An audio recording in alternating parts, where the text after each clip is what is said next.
ಅದು ಅದು ಸರಿಯಾಗಿದ್ದಿಲ್ಲಮ್ಮ.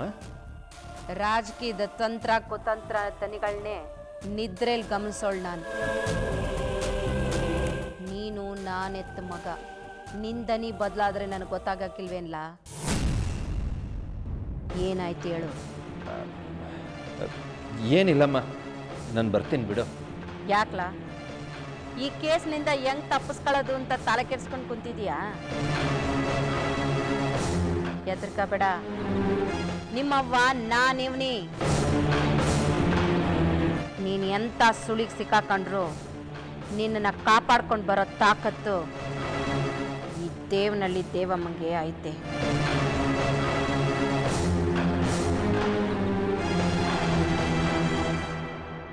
ಲೇ ರವಿ, ರಾಜಕೀಯವಾಗಿ ನಿನ್ನ ಮುಗಿಸೇ ಬಿಡಬೇಕು ಅನ್ನೋ ಮಸ್ಲತ್ತು ಇಲ್ಲಾಗಲೇ ನಡೀತಾ ಐತೆ ಕಣ್ಲ. ಆದರೆ ಅಂಥ ಮಸ್ಲತ್ಗೆಲ್ಲ ಮಣ್ಣು ಮುಗಿಸೋ ಛಾತಿ ನಿಮ್ಮವ್ವಂಗದೆ. ನಿಮ್ಮವ್ವನ್ನ ನೀನು ಅರ್ಥನೇ ಮಾಡ್ಕೊಂಡಿಲ್ಲ ಕಣ್ಲ. ನನ್ನ ಕನಸು ಏನು ಅಂತ ಗೊತ್ತೇಲ್ಲ ನಿನಗೆ? ದಿಲ್ಲಿ, ಆ ಉನ್ನತ ಸ್ಥಾನದಲ್ಲಿ ನಿನ್ನನ್ನು ಕೂರಿಸ್ತೀನಿ ಅಂತ ನಾನು ಯಾರ್ಯಾರಿಗೆಲ್ಲ ಮಾತು ಕೊಟ್ಟಿವ್ನಿ ಗೊತ್ತಾ? ಈ ದೇವನಹಳ್ಳಿ ದೇವಮ್ಮ ಉಸಿರು ಬಿಟ್ಬಿಡ್ತೀನಿ ಹೊರತು ಮಾತು ಮರೆಯಕ್ಕಿಲ್ಲ. ನಾನು ನಿನ್ನನ್ನು ಆ ಕುರ್ಚಿ ಮೇಲೆ ಕೂರಿಸ್ತೀನಿ. ನನ್ನ ಕನಸು ನನ್ಸಾದ ಮರು ಕ್ಷಣ ನನ್ನ ಉಸಿರು ಬಿಟ್ರು ಚಿಂತೆ ಮಾಡಕ್ಕೆ. ಅಮ್ಮ, ಯಾಕಮ್ಮ ಹೇಗೆಲ್ಲ ಮಾತಾಡ್ತಿದ್ದೀರಾ? ಇನ್ನೆಲ್ಲ ಹೇಳಿ, ನಾನಿಲ್ಲಿ ಹುಲಿ ಥರ ಆರ್ಭಟಿಸ್ತಾ ಇದ್ರೆ ನೀನು ಅಲ್ಲಿ ಇಲಿ ಥರ ಮರೆಯಾಗಕ್ಕೆ ನೋಡ್ತಾ ಇದೀಯಾ? ನೋಡ್ಲಾ, ನಿನಗೆ ಛಲ ಅನ್ನೋದಿರಬೇಕು. ಬಲವಾಗಿ ನಾನಿರ್ತೀನಿ. ಒತ್ತಾರೆ ನನ್ನ ಜೊತೆ ನಾಷ್ಟ ಮಾಡೋದಕ್ಕೆ ನೀನು ಇಲ್ಲಿರ್ಬೇಕು. ಆಟೆಯ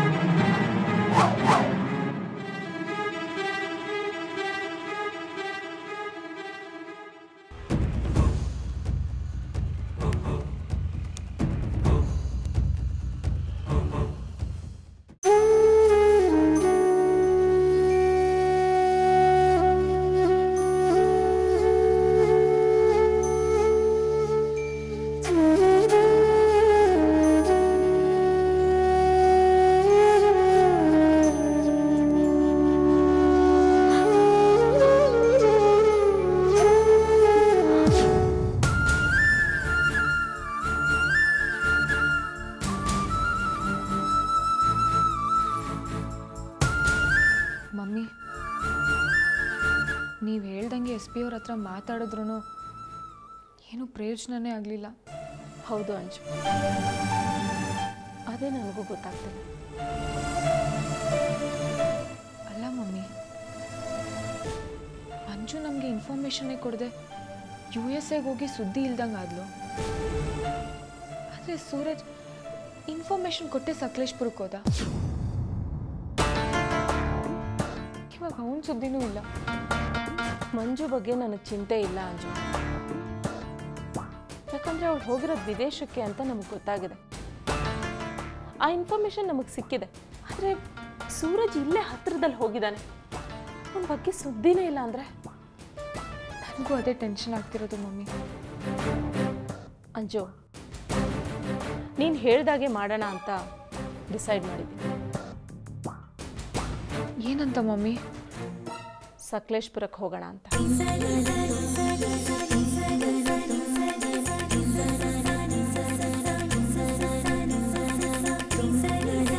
thank you so much mummy.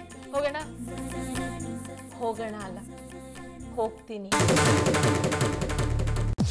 ಏನು ಹೇಳ್ತಾ ಇದ್ದೀರಾ ಮಮ್ಮಿ? ಏನು ಅಂದರೆ ನಾನೊಬ್ಳೇ ಹೋಗ್ತೀನಿ ಅಂತ ಹೇಳ್ತಾ ಇದ್ದೀನಿ. ಒಬ್ಬರೇ ಹೇಗೆ ಹೋಗ್ತೀರಾ? ಅರುಣ್ನ ಕರ್ಕೊಂಡು ಹೋಗ್ತೀನಿ, ಆದರೆ ನೀನು ಮಾತ್ರ ಬೇಡ.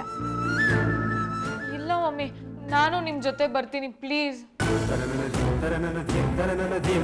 ಧೀರಿನಾ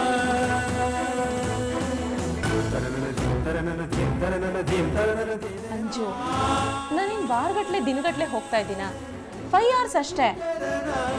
ಮನ್ಸು ಮಾಡಿದ್ರೆ ಬೆಳಗ್ಗೆ ಹೋಗಿ ವಿಷಯ ಏನು ಅಂತ ತಿಳ್ಕೊಂಡು ರಾತ್ರಿಗೆಲ್ಲ ಇಲ್ಲಿ ಇರ್ತೀನಿ. ಪ್ಲೀಸ್ ನಾನು ಒಬ್ಳೇ ಇರೋದಕ್ಕಾಗಲ್ಲ ಮಮ್ಮಿ, ಅರ್ಥ ಮಾಡ್ಕೊಳ್ಳಿ. ನಾನು ನಿಮ್ಮ ಜೊತೆ ಬರ್ತೀನಿ ಪ್ಲೀಸ್ ಮಮ್ಮಿ.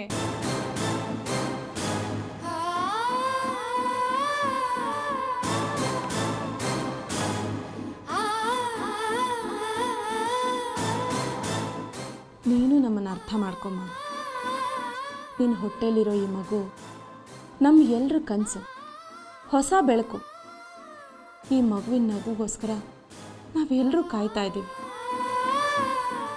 ಈಗಾಗಲೇ ಈ ಪುಟ್ಟ ಕಂದನಿಗೆ ಏನೇನೋ ಆಘಾತ ಆಗಿ ಮತ್ತೆ ಪುನರ್ಜನ್ಮ ಪಡ್ಕೊಂಡು ನಿನ್ನ ಮೊದಲಿಗೆ ಬರೋದಕ್ಕೆ ಕಾಯ್ತಾ ಇದೆ. ಇಂಥದ್ರಲ್ಲಿ ನಿನ್ನ ಮಗು ಬಗ್ಗೆ ಯೋಚನೆ ಮಾಡಬೇಕು. ಹೀಗೆಲ್ಲ ಹಠ ಮಾಡಬಾರ್ದು. ಒಳ್ಳೆ ಮಗಳಲ್ವಾ? ಮಮ್ಮಿ ಮಾತು ಕೇಳು. ನಾನು ಆದಷ್ಟು ಬೇಗ ಹೋಗಿ ಸೂರಜ್ನ ಕರ್ಕೊಂಡು ಬಂದ್ಬಿಡ್ತೀನಿ. ಮಮ್ಮಿ ಮಾತು ಕೇಳ್ತೀಯಾ? ಸರಿ ಮಮ್ಮಿ, ನೀವು ಅರುಣ್ ಜೊತೆ ಹೋಗ್ಬಿಟ್ಟು ಬನ್ನಿ.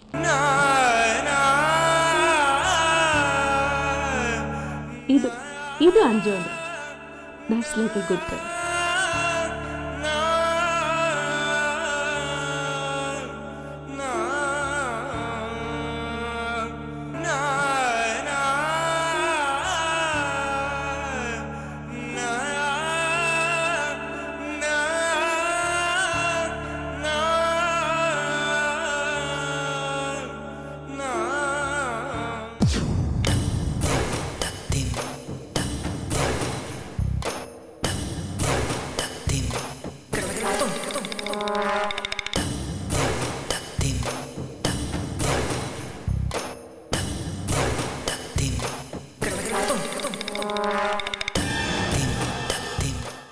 ಯಾವ ಮೂಡಲ್ಲಿರ್ಬೋದು? ಅಯ್ಯೋ ಬಿಡು, ಈ ಅಮ್ಮಂದು ಯಾವಾಗಲೂ ಒಂದೇ ಥರ ಫಿಕ್ಸ್ಡ್ ಮೂಡು. ನಿದ್ರೆ ಅಂತೂ ಮಾಡ್ತಿರಲ್ಲ. ಹಂಗೆ ಅಂದ್ಕೊಂಡ್ರೆ ನಾವೇ ಫೂಲ್ ಆಗಬೇಕಷ್ಟೇ. ಈ ಅಮ್ಮ ಈ ರೀತಿ ತಲೆ ಕೆಳಗೆ ಹಾಕ್ಕೊಂಡು ಕಣ್ಣು ಮುಚ್ಕೊಂಡು ಯೋಚಿಸ್ತಾವ್ರೆ ಅಂದರೆ ಮುಗೀತು.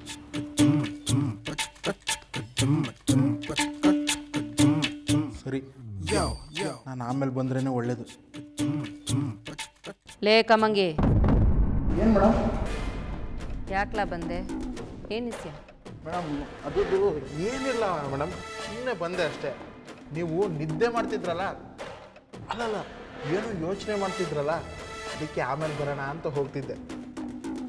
ಸರಿ, ಏನು ಯೋಚನೆ ಮಾಡ್ತಿದ್ರಿ ಮೇಡಮ್? ಅಲ್ಲ ಕಣ ಕಮ್ಮಂಗಿ, ನನ್ನ ಮಗನ ಅರ್ಥನೇ ಮಾಡ್ಕೊಳಕ್ಕಾಯ್ತಾ ಇಲ್ಲ.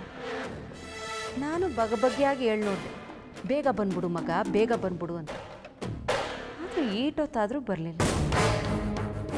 ಅಲ್ಲ, ನಮ್ಮವ್ವ ಯಾರಿಗೋಸ್ಕರ ಈಟೆಲ್ಲ ಒದ್ದಾಡ್ತಾವಳೆ, ಯಾರಿಗೋಸ್ಕರ ಈಟೆಲ್ಲ ಮಾಡ್ತಾವಳೆ ಅಂತ ಅವ್ನು ಯಾಕೆ ಯೋಚನೆನೇ ಮಾಡೋಕ್ಕಿಲ್ಲ? ಅದೇ ನನಗೂ ಚಿಂತೆ ಆಗದೆ. ಅಯ್ಯೋ, ಅವ್ರಿಗಿನ್ನೂ ಚಿಕ್ಕ ವಯಸ್ಸು, ಮುಂದಕ್ಕೆ ಅರ್ಥ ಮಾಡ್ಕೋತೀರಿ ಬಿಡಿ ಮೇಡಮ್. ಒಂದು ಮದುವೆ ಅಂತ ಆಗ್ಬಿಟ್ರೆ ಜವಾಬ್ದಾರಿ ತಾನಾಗೆ ಬರುತ್ತೆ. ನಾನೇನು ಲಗ್ನ ಮಾಡೋಕ್ಕಿಲ್ಲ ಅಂತ ಹೇಳಿದ್ನ? ಅವನಿಗೆ ಅಂದರೆ ಹುಡುಗಿರು ಸಾಲೇ ನಿಲ್ತಾರೆ. ಆದರೆ ಇವನೇಯ ಬೇಡ ಬೇಡ ಅಂತ ಹೇಳ್ತಾ ಇರೋದು. ಇದೊಂದು ಕೇಸ್ನಾಗೆ ಮಾರ್ಕೊಂಡು ತಗಲಾಕೊಂಬಿಟ್ಟವನೆ. ಅದನ್ನ ಹಿಂಗಾರ ಮಾಡಿ ಬಗ್ಗೆ ಹರಿಸ್ಬಿಟ್ರೆ ಆಮ್ಯಾಕ್ ನೋಡು, ಅವನು ಬೇಡ ಬೇಡ ಅಂದ್ರು ನಾನು ಲಗ್ನ ಮಾಡೋದೇಯ, ಮಾಡ್ತೀನಿ. ನೀವು ಮಾಡಿದ್ರಿ, ಅವರಾದರು. ಏನಾದ್ರು ಗೊಣಗ್ತಾ ಇದೆಯಾ? ಮೇಡಮ್ ಏನಿಲ್ಲ ಮೇಡಮ್, ಏನಿಲ್ಲ. ನೀವು ಮದುವೆ ಮಾಡೇ ಮಾಡ್ತೀರಾ? ಮಾಡ್ತೀನಿ ಕಣ್ಲ. ನಾನು ದೇವನಹಳ್ಳಿ ದೇವಮ್ಮ ಅನ್ಕೊಂಡಿದ್ದನ್ನ ಮಾಡೇ ಮಾಡ್ತೀನಿ. ಇಲ್ಲಿ ಗಂಟ ನಾನು ಯಾರಿಗೂ ಸೋತಿಲ್ಲ, ಇನ್ನು ಮುಂದೆನೂ ಸೋಲಕ್ಕಿಲ್ಲ. ಹ್ಞೂ ಮೇಡಮ್, ನೀವು ಗೆದ್ದೇ ಗೆಲ್ತೀರಾ. ಆದ್ರೆ ನಿಮ್ಮ ಕಲೆ ನಿಮ್ಮ ಮಗನಿಗೆ ಬರಲಿಲ್ಲ ಅಂತ ಬೇಜಾರು. ಅದನ್ನೇ ಹಗಲು ರಾತ್ರಿ ನಾನು ಚಿಂತೆ ಮಾಡ್ತಾ ಇರೋದು. ಯಾವಾಗ ನೋಡಿದ್ರು ನ್ಯಾಯ ನೀತಿ ಧರ್ಮ ಅಂತ ಮಾತಾಡ್ತಾ ಕುಂತಿರ್ತಾನೆ. ರಾಜಕೀಯದಲ್ಲಿ ಇದನ್ನೆಲ್ಲ ಮೂಟೆ ಕಟ್ಟಿ ಅಟ್ಟದ ಮೇಲೆ ಬಿಸಾಕ್ಬೇಕು ಅನ್ನೋ ಸತ್ಯ ಆ ನನ್ನ ಮಗನಿಗೆ ಇನ್ನ ಗೊತ್ತಾಯ್ತಾ ಇಲ್ಲ. ಏನೇ ಆದರೂ ಅವ್ರ ಅಪ್ಪನ ಥರ ಅಂತ ಎಲ್ಲರೂ ಮಾತಾಡ್ತಾರೆ ಮೇಡಮ್.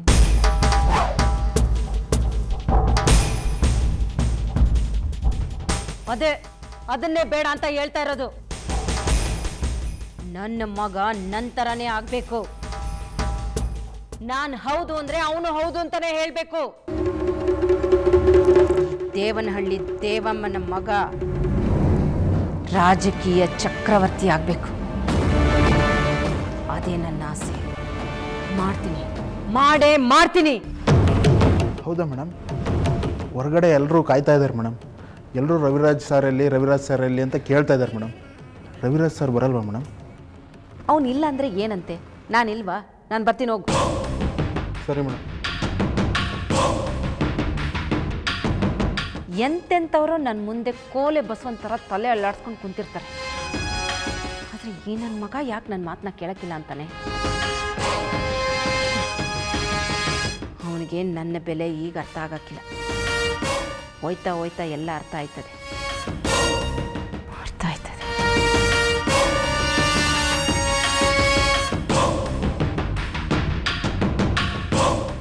ಆಗುತ್ತೆ. ಆದರೆ ಮೊದಲೇ ನಾನು ನಿಮ್ಗೆ ಹೇಳಿದಾಗೆ ಕಂಡೀಷನ್ ಈಸ್ ವೆರಿ ಕ್ರಿಟಿಕಲ್. ಸುಟ್ಟಿರೋ ಪ್ರಮಾಣ ಜಾಸ್ತಿ ಆಗಿರೋದ್ರಿಂದ ಈಗ ಅವರಿಗೆ ಟೋಟಲಿ ಫೇಸ್ ಲಿಫ್ಟ್ ಸರ್ಜರಿ ಆಗಲೇಬೇಕು. ಅಂದರೆ ಇಡೀ ಫೇಸ್ ಪೂರ್ತಿ ಸರ್ಜರಿ ಆಗಲೇಬೇಕು.